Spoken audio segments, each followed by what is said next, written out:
شروع کرتے ہیں اللہ کے بابرکت نام سے جو بڑا مہربان اور نہایت رحم والا ہے۔ تمام تعریفیں میرے اللہ رب العزت کے لیے ہیں۔ اور اسٹوریز اردو کے معزز ناظرین کو میری طرف سے السلام علیکم۔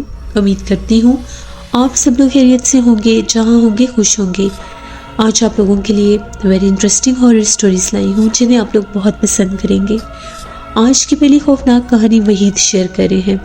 وحید کہتے ہیں آج آپ کے ساتھ اپنی زندگی میں پیش آنے والی بہت ہی زیادہ ڈراؤنی کہانی شیئر کرنا چاہتا ہوں۔ آج سے 8 سال پہلے کی بات ہے۔ ایک دفعہ میں اپنے گاؤں سے دوسرے گاؤں کی طرف جا رہا تھا۔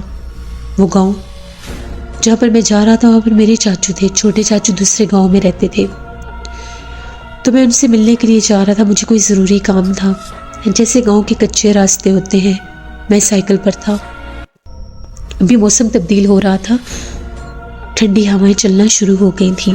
اکتوبر کے آخری دن تھے، تو میں جا رہا تھا تو ایک دم سے بالکل دونوں سائڈوں پر جیسے کھیت کھلیان اور کچھ درخت لگے ہوتے ہیں کچے راستے پر، ایک درخت کے پاس سے مجھے ایک چھوٹے سے بچے کے رونے کی آواز آنے لگی۔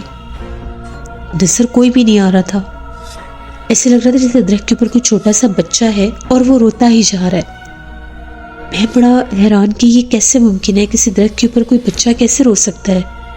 میں اس درخت کے پاس سے گزرا، مجھے بچے کی شدید رونے کی آواز آئی، جیسے کوئی پیدائشی بچہ رو رہا ہے۔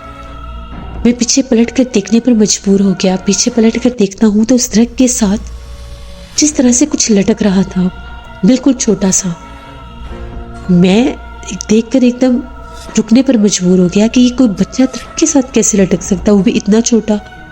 میں قریب گیا تو وہ کوئی انسانی بچہ نہیں تھا، وہ ایک پتلا تھا، ایک کالے رنگ کا پتلا جو ایک درخت کے ساتھ جھول رہا تھا۔ میں نے اپنی آنکھوں سے اسے دیکھا۔ اس کی آنکھیں سرخ رنگ کی تھی اور وہ ایک بے جان پتلا تھا جس کے پاس سے رونے کی آوازیں آ رہی تھیں اور وہ زور زور سے ہل رہا تھا۔ وہ بہت بھیانک تھا۔ میں اس کو دیکھتا گیا، میں سمجھ گیا کہ یہ کوئی اور چیز ہے۔ میں نے اپنا سائیکل لیا اور میں وہاں سے نکل پڑا۔ جو ہی میں گاؤں میں پہنچا میرا سر بہت بھاری ہو گیا، کندھے بہت بھاری ہو گئے۔ مسلسل مجھے پیچھے سے رونے کی آوازیں سنائی دے رہی تھیں۔ چاچو کے گھر پہنچا، چاچو کو جا کر یہ ساری بات بتائی۔ وہ لوگ بھی بڑے پریشان ہو گئے۔ چاچو نے یہ کہا کہ اکثر گاؤں میں نے سنا ہے کہ کوئی جادوگر ہے جو عجیب و غریب یہاں پر کام کرتا ہے، وہ ہمارے گاؤں کا نہیں ہے، سننے میں آیا ہے کسی اور گاؤں کا ہے، اور وہ اکثر ہم لوگوں کے گاؤں میں جس جگہ پر یہ درخت اور ویرانے ہیں وہاں پر جادو کرتے ہوئے بھی پکڑا گیا ہے۔ کہیں شاید اس نے کوئی جادو ٹونا نہ کیا ہو۔ میں بہت ڈر گیا کہ اب کیا ہوگا۔ مجھے بہت سا بخار تھا۔ میں نے یہ سوچا تھا کہ میں ایک رات رہ کر واپس آ جاؤں گا، لیکن بخار اتنا سخت تھا میں تو ہل بھی نہیں سکتا تھا۔ تقریباً رات 12 ساڑھے 12 بجے تک چاچو میرے پاس بیٹھے رہے، میرا کزن میرے پاس بیٹھا رہا۔ تبھی میں نے میڈیسن لی تھی تو مجھے نیند آنے لگ گئی۔ میں نے یہ کہا کہ مجھے نیند آ رہی ہے۔ میں گہری نیند میں سو رہا تھا، تبھی میرے کانوں میں پھر سے کسی کے رونے کی آوازیں آنے لگ گئی۔ ایک دم سے میری آنکھ کھلی تو میں کیا دیکھتا ہوں، میری چارپائی سے تھوڑا ہی دور زمین پر جس طرح سے کوئی بیٹھا رو رہا ہے۔ اندھیرے میں تو پہلے سمجھ میں ہی نہیں آ رہا تھا کہ یہ ہے کیا۔ تبھی میں کیا دیکھتا ہوں کہ جس طرح سے ایک چھوٹا سا بچہ ہے اور اس کے ساتھ ایک عورت ہے، وہ بالکل میرے پیروں کی طرف زمین پر بیٹھے رو رہے تھے۔ ان کو دیکھ کر میں بہت ڈر گیا۔ ایک دم سے میں اونچا سا شور مچانے لگ گیا کہ کون ہے یہاں پر، بچاؤ مجھے۔ میری آوازیں سن کر میرا پاس سویا ہوا کزن بھی جاگ گیا۔ اس نے اٹھ کر دیکھا اور پوچھنے لگا کہ کیا ہوا تمہیں۔ اس نے کمرے کی لائٹ آن کی، وہاں پر کچھ بھی نہیں تھا۔ میں نے اسے بتایا کہ ابھی پھر سے مجھے یہاں پر کوئی چیز نظر آئی ہے، جیسے کوئی عورت اور بچہ تھا اور وہ رو رہے تھے۔ اس نے کہا تم بہت ڈرے ہوئے ہو، یہاں پر ایسا ویسا کچھ بھی نہیں ہے، دیکھو کمرے کا دروازہ بھی بند ہے، تم سو جاؤ آرام سے۔ اس نے مجھے پانی پلایا، مجھے ابھی بھی بخار تھا۔ صبح ہوئی، یہ بات گھر والوں کو پتہ چلی تو میری چچی نے یہ کہا بخار میں بعض اوقات ایسا ہو جاتا ہے۔ میرے چاچو کو یہ کہا کہ اس کو ایک دفعہ کسی مولوی صاحب کے پاس بھی لے جائیں۔ ادھر گاؤں میں مسجد تھی، وہاں پر مجھے لے کر گئے۔ مولوی صاحب نے مجھے دم کیا اور یہ کہا کہ تم کسی بڑی بھاری چیز کے پاس سے گزرے ہو۔ وہ ایک شیطانی پتلا تھا جس کے اوپر جنات پھینکے گئے تھے، کوئی جادو کا عمل تھا جس کے پاس جا کر رک کر تم نے اس کو دیکھا ہے، اور وہی جنات تمہیں تنگ کر رہے ہیں۔ میں نے یہ کہا کہ مجھے کوئی دم وغیرہ کریں، کیونکہ مجھے تو بہت ڈر لگ رہا ہے، میں نے واپس بھی جانا ہے اپنے گھر۔ اور مولوی صاحب نے مجھے دم کیا اور یہ کہا کہ بہتر یہی ہے کہ تم 7 دن یہیں پر رہو، کیونکہ 7 دن سے پہلے اگر تم اس راستے سے گزرے تو وہ جادو تم پر آ جائے گا، کیونکہ کسی نے جادو کا عمل کر کے اتارا کیا تھا جہاں سے تم گزرے، اور اس نے تمہیں اپنی طرف متوجہ کر لیا۔ اس وقت وہاں پر وہ جنات موجود تھے۔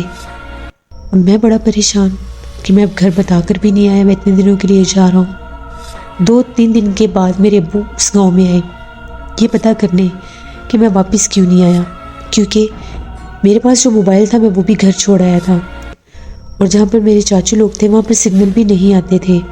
پہلے ان لوگوں نے بہت کوشش کی کہ کسی طرح سے رابطہ ہو جائے، لیکن وہ جب بھی کال کرنے کی کوشش کرتے تھے نمبر نہیں ملتا تھا۔ پھر وہ جب وہاں پر آئے انہیں ساری بات کا پتہ چلا، ابو بہت پریشان ہو گئے۔ 7 دن میں اسی گاؤں میں رہا۔ 7 دن جا کر میں مولوی صاحب سے دم کرواتا تھا۔ پہلے 3-4 راتیں بہت مشکل تھی۔ ہر رات مجھے یہی لگتا تھا کہ کوئی میرے پاس بیٹھ کر روتا ہے۔ ایک رات تو ایسا لگا میں بالکل سیدھا سویا ہوا تھا، ایک دم سے کوئی تیزی سے بھاگتا ہوا آیا اور میرے سینے کے اوپر چڑھ کر بیٹھ گیا۔ میری آنکھ کھلی تو ایک بھیانک چہرے والا بچہ بالکل میرے سینے کے اوپر چڑھ کر بیٹھا ہوا تھا۔ وہ جھک کر میرے چہرے کی طرف دیکھ رہا تھا۔ میں نے پوری طاقت کے ساتھ اس کو اٹھا کر سامنے دروازے کے اوپر پٹکا بھی تھا۔ میرا جسم کانپ رہا تھا۔ اس رات میں نے اپنے پاس قرآن پاک نہیں رکھا تھا۔ میں بہت ڈر گیا، مجھے یاد ہی نہیں رہا۔ مولوی صاحب نے سختی سے کہا تھا کہ اپنے پاس قرآن پاک رکھ کے سونا۔ میں جلدی سے اٹھا، میں نے وضو کیا اور چاچو والے کمرے سے لا کر قرآن پاک اپنے پاس رکھا۔ میرا کزن بھی ڈر کے مارے میرے پاس نہیں سوتا تھا۔ مولوی صاحب نے یہ کہا تھا کہ اگر قرآن پاک تمہاری حفاظت کے لیے تمہارے پاس رکھا ہوگا تو کوئی بھی مخلوق تمہارے اوپر اثر انداز نہیں ہو سکتی۔ پھر میں ہر وقت قرآن پاک اپنے پاس رکھتا تھا، اس کمرے میں ہی رہتا تھا۔ مجھے بہت ڈر لگتا تھا۔ سب بہت زیادہ پریشان تھے۔ ان کے گاؤں والے بھی مجھ سے ملنے آتے تھے کہ وہاں پر ان کا ایک مہمان آیا تو اس کے ساتھ یہ سب ہو گیا۔ انہیں 7 دنوں کے اندر یہ بھی افواہ پھیلی کہ وہ ایک جادوگر نے وہاں پر کوئی عمل کیا تھا، اور اس جادوئی پتلے میں ایک شیطانی آتما قید تھی جو مختلف روپ لے کر میرے سامنے آ رہی تھی۔ میں نے باقاعدہ اپنے چاچو کے گھر میں ایک کالے رنگ کے کتے کو صحن میں چلتے پھرتے دیکھا۔ جب میں نے چچی سے پوچھا تو انہوں نے یہ کہا کہ بیٹا گھر کا دروازہ تو بند ہے اور اندر کوئی جانور نہیں آ سکتا، لیکن مجھے باقاعدہ کالے رنگ کا کتا دکھائی دیتا تھا جو وہی مخلوق تھی، مجھے ڈرانے کی کوشش کرتی تھی۔ اللہ کا شکر ہوا 7 دن گزرے، میں نے دم وغیرہ کروایا۔ مجھے حفاظت کا ایک تعویذ بھی مولوی صاحب نے دیا۔ میرے ابو مجھے لینے کے لیے آئے اور پھر میں وہاں سے واپس گیا۔ میں اس درخت کی طرف آنکھ اٹھا کر دیکھ بھی نہیں سکتا تھا۔ مجھے اتنا ڈر لگتا تھا کہ کہیں پھر سے وہ مخلوق میرے سامنے نہ آ جائے۔ اس کے بعد 3-4 سال تو میں چاچو کے گاؤں کی طرف جانے کا سوچ بھی نہیں سکتا تھا، مجھے اتنا ڈر لگتا تھا۔ چاچو لوگ بتاتے تھے کہ بعد میں بھی وہاں پر وہ جادوگر باقاعدہ پکڑا گیا۔ اس نے ہمارے گاؤں میں بہت سے لوگوں پر اسی طرح سے لوگوں کے جادو کے عملیات کر کے ان کے اوپر پھینکے تھے۔ بہت سے لوگ اس راستے سے گزرتے ہوئے بیمار ہو جاتے تھے۔ یہی نہیں، اس درخت کے اوپر اور اس کے آس پاس کی جو جگہ تھی وہاں پر اس حد تک جنات پھیل چکے تھے کہ شام کے بعد گاؤں کے اس کچے راستے سے کوئی گزر نہیں سکتا تھا۔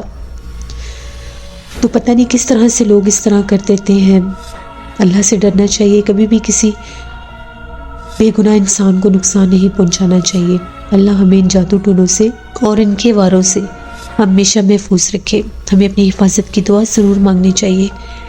یہ میری ایک سٹوری تھی جو میں نے آپ کے ساتھ شیئر کی۔ بہت شکریہ وحید آپ کا۔ جیسے یہ بات بالکل ٹھیک ہے، جب کبھی بھی آپ کسی انجان راستے سے گزر رہے ہوں، وہاں پر آپ کو کوئی ایسی آواز سنائی دے اور کوئی وجود نہ دکھائی دے تو کبھی بھی اس کے پیچھے نہیں جانا چاہیے۔ لیکن کہا یہ جاتا ہے کہ بعض اوقات ایسی آوازیں اور ایسے جو عملیات ہوتے ہیں وہ انسان کے اوپر اثر انداز ہو جاتے ہیں اور انسان نہ چاہتے ہوئے بھی ان کے پیچھے چل نکلتے ہیں۔ اللہ سے حفاظت کی دعا مانگا کریں۔ اپنا فیڈ بیک مجھے ضرور دیں، آپ لوگوں کو آج کی خوفناک کہانی کیسی لگی۔ آپ لوگ بھی اپنی خوفناک کہانیاں شیئر کر سکتے ہیں ڈسکرپشن باکس میں دیے گئی ای میل آئی ڈی nusheen57@gmail.com پر۔ اس کے علاوہ آپ لوگ مجھے کمنٹ باکس میں بھی سٹوری شیئر کر سکتے ہیں۔ انشاءاللہ کل آپ لوگوں کے ساتھ پھر ملاقات ہوگی کسی نئی خوفناک کہانی میں۔ جہاں رہیں خوش رہیں۔ Thank you for listening my stories. Stay blessed. اللہ نگہبان۔